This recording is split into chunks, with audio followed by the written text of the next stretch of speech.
राजधानी जयपुर में दहलाने की नापाक साजिश नाकाम हो गई है। चित्तौड़गढ़ की नीमाहेड़ा सदर थाना पुलिस ने एक बड़ी कार्रवाई की थी। मध्य प्रदेश में संचालित अल सूफा आतंकी संगठन के सदस्यों को गिरफ्तार किया गया है। गिरफ्तार आतंकी संगठन के सदस्य हैं सैफुद्दीन उर्फ सैफू, जुबैर और अल्तमस। तीनों ही आरोपी हैं मध्य प्रदेश के रतलाम जिले के निवासी। आरोपियों से एटीएस और पुलिस की पूछताछ के बाद कई इनपुट मिले हैं। पुलिस ने तीनों आरोपियों को जिला एवं सत्र न्यायालय में पेश किया है। न्यायालय ने आरोपियों को 8 दिन के पुलिस रिमांड पर इन्हें भेज दिया है। पुलिस ने गिरफ्तार आरोपियों के कब्जे से बरामद किए थे 3-3 किलो के 4 पैकेट में भरे विस्फोटक, 3 connector, wire, bulb, cell, backup battery सहित कई उपकरण की बरामदगी की गई है। मध्य प्रदेश में अल सूफा आतंकी संगठन को चलाते हैं आमीन और इमरान और एक बड़ी साजिश थी इनकी राजधानी जयपुर में। फिलहाल इन्हें गिरफ्तार कर लिया गया है। पुलिस रिमांड पर भेज दिया गया है। जिला सत्र न्यायालय में पेश किया गया।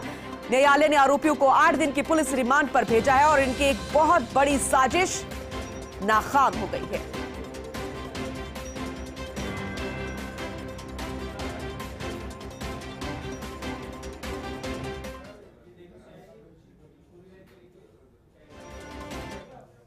चित्तौड़गढ़ के नीमाहेड़ा सदर थाना पुलिस ने कल नाकाबंदी के दौरान जिस कार से 3 व्यक्तियों को गिरफ्तार किया था वो कोई मामूली नहीं बल्कि गिरफ्तार आरोपियों के तार मध्य प्रदेश के आतंकी संगठन अल सूफा से जुड़े हुए थे। पुलिस ने नाकाबंदी के दौरान आरोपियों की कार से विस्फोटक सामग्री भी बरामद की थी।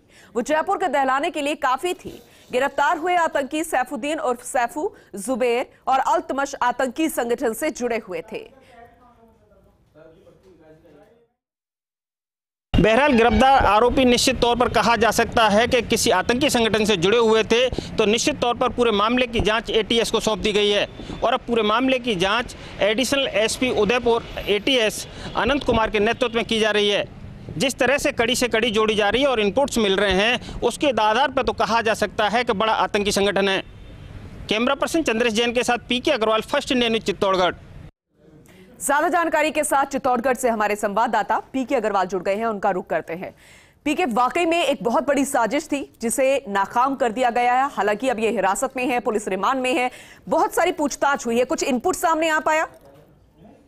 निश्चित तौर पर अपन पूर्ण समझने की कोशिश करेंगे इस पूरे प्रकरण को। जिस तरह से कल सदर थाना पुलिस ने इन्हें पकड़ा था और पकड़ने के बाद पूछताछ शुरू हुई, रात भर पूछताछ चली और इनपुट सामने आए हैं। पहला इनपुट तो यही है कि जो डिलीवरी थी वो जयपुर में देनी थी, लेकिन बड़ी बात और चौंकाने वाली बात यह है कि डिलीवरी जयपुर में किसी आदमी को नहीं देनी थी, बल्कि हमारे जो सूत्र बताते हैं कि जो पूछताछ में सामने आया है कि जयपुर में एक स्थान पर कहीं गड्ढा खोदना था और वहां जाकर के सारी सामग्री छुपानी थी और इसकी लोकेशन और जगह के फोटो भेजने थे। उसके बाद कोई दूसरे व्यक्ति आते उस डिलीवरी को लेके जाते। अभी ये स्पष्ट नहीं हो पाया है कि इसका यूज कहाँ होना था, लेकिन बड़ी बात यह है कि मध्य प्रदेश लोकल का जो संगठन है, आतंकी संगठन जिसे बता रहे हैं अल सूफा, ये उसके जुड़े हुए गुर्गे हैं और इनका जो संचालक है वो आमीन और इमरान बताए जा रहे हैं। बड़ी बात यह है कि एटीएस मध्य प्रदेश के सहयोग से भी वहाँ मध्य प्रदेश में कुछ आरोपियों को पकड़ा है, तो चित्तौड़गढ़ जिले के साथ साथ टोंक में भी आरोपियों को पकड़ा गया है। कुल मिलाकर के 5 और आरोपी हैं। इनके इनपुट्स मिलने के बाद, पूछताछ के बाद सामने आए और उनको हिरासत में लिया गया है। क्योंकि इस संगठन का आतंकी संगठन से जुड़े होने के बाद निश्चित तौर पर सारी एजेंसियां, एनआईए हो या आईबी हो, वो भी सतर्क हो गई हैं और पूरे मामले की जांच कर रही हैं। लेकिन पहली प्राथमिकता यह थी कि ये संगठन आखिर कौन से और दूसरे संगठनों से जुड़े हुए हैं। दूसरी बात यह भी थी कि आखिर ये सप्लाई कहाँ देनी थी। लेकिन बड़ी बात यह है कि चित्तौड़गढ़ की नीमाहेड़ा थाना पुलिस ने जिस तरह औचक नाकाबंदी कर रखी थी, अचानक नाकाबंदी की और नाकाबंदी के दौरान इस कार को रोका और संदिग्ध आरोपी समझ में आने के बाद उनको हिरासत में लिया और तलाशी ली। जिस तरह से गाड़ी के अंदर जो विस्फोटक मिला है, निश्चित तौर पर जयपुर को दहलाने के लिए काफी था। और एक बार ध्यान है कि जिस प्रकार से जयपुर में सीरियल बम ब्लास्ट हुए थे, शायद हो सकता है कि इस तरह की घटना को अंजाम दिया जाने वाला हो। 3 टाइमर जो मिले हैं उससे आइडिया भी लगाया जा सकता है कि 3 जगह बम विस्फोट करने थे, लेकिन अभी पूछताछ जारी है और जिस तरह से इनपुट्स मिल रहे हैं, क्योंकि फिलहाल एटीएस के एडिशनल एसपी अनंत कुमार, उनके नेतृत्व में जांच जारी है, निश्चित तौर पर कहा जा सकता है सामने अभी आएगा पूछताछ के बाद। लेकिन जरा ये बताइए कि क्योंकि मध्य प्रदेश के रतलाम जिले के रहने वाले एक खास संगठन से जुड़े हुए हैं, क्या इनकी कोई हिस्ट्री खंगाली गई, क्या कुछ सामने आ पाया? और मध्य प्रदेश प्रशासन जो है वो किस तरीके से सहयोग कर रहा है अभी?